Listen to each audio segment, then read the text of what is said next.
علیکم ورحمۃ اللہ وبرکاتہ۔ نحمدی نصلی نسلم علی رسول الکریم، اما بعد فاعوذ باللہ من الشیطان الرجیم، بسم اللہ الرحمن الرحیم۔ پیارے پیارے میٹھے میٹھے اسلامی بھائیوں اور بہنوں، میں رمضان کے چاند کی بہت بہت مبارکباد دیتی ہوں سارے عالم کے اہل امت مسلمانوں کو، اور جہاں تک ہو سکے رمضان ہمارے لیے ایک پاک اور ذکر و اذکار کرنے کے لیے اور روزے پورے ادا کرنے کا مہینہ ہے۔ اس مہینے میں زیادہ سے زیادہ اللہ سے لو لگائیں اور نمازوں کی پابندی کریں، تہجد گزار بننے کی کوشش کریں۔ آئیے میں آج جو 5واں حصہ فضائل رمضان سے آپ کے سامنے بیان کرنے کے لیے حاضر ہوئی ہوں، تو آپ لوگ سب بھی غور سے توجہ فرمائیے اور ثواب دارین حاصل کیجیے۔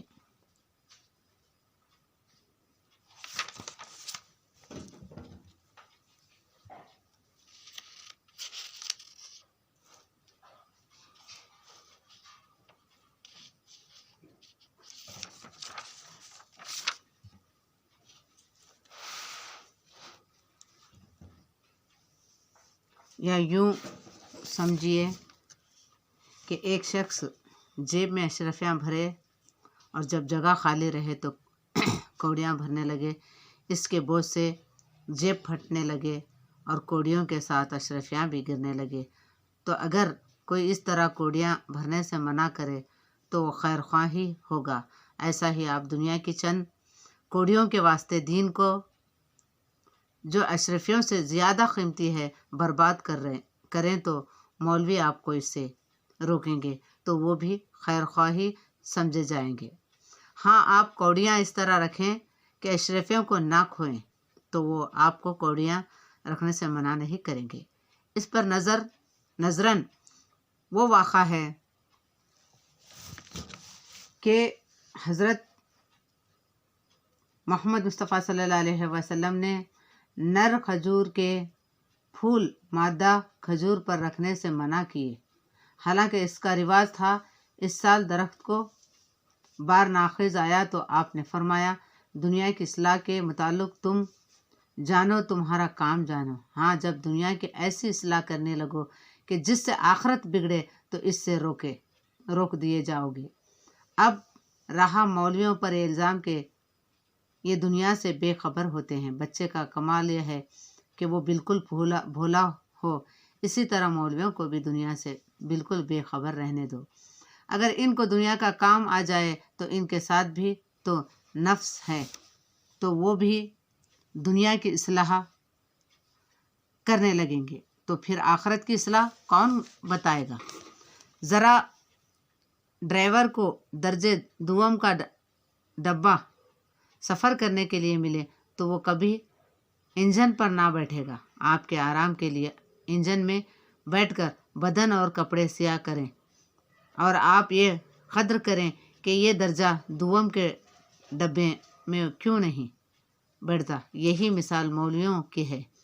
گر سب خرابیوں کی جڑ دنیا کمانا نہیں ہے بلکہ دنیا کی محبت ہے۔ اسی محبت کو دل سے نکالنے کا علاج یہ ہے کہ آخرت کو کثرت سے یاد کرو اور تھوڑی دیر بیٹھ کر سوچا کرو کہ ایک دن ہم کو مرنا ہے اور خدا کے سامنے جانا ہے۔ اے نفس، تو دنیا کی چھوڑنے والا ہے، تھوڑی سی زندگی ہے، اس نے تجھ کو دھوکے میں ڈال رکھا ہے۔ یہ چند روز زندگی ہے، دنیا کا عیش و نشاط آخرت کے رنج و عذاب کے مقابل میں جس دوم کے قیدی کے لیے رات کا احتلام ہے۔ اے نفس، پھر اس پر غرور و غفلت آخر کب تک کیا؟ بوڑھا ہو کر بھی جوان ہوتا ہے، تجھے آخرت کا کچھ خیال نہیں، وہاں کے سامان کی کچھ فکر نہیں۔ دیکھو، اب وقت جاتا ہے، ایک دن وہ آتا ہے کہ قبر کے گڑھے میں پڑا ہوگا، تجھ سے سوال ہوگا۔ اگر اچھے جواب دے گا تو ابدل و آباد کا چین ہے، ورنہ سیدھے کی تکلیف ہے۔ کیا تجھ کو اس کی خبر نہیں کہ اسرافیل علیہ السلام سور منہ میں لیے کھڑے ہیں؟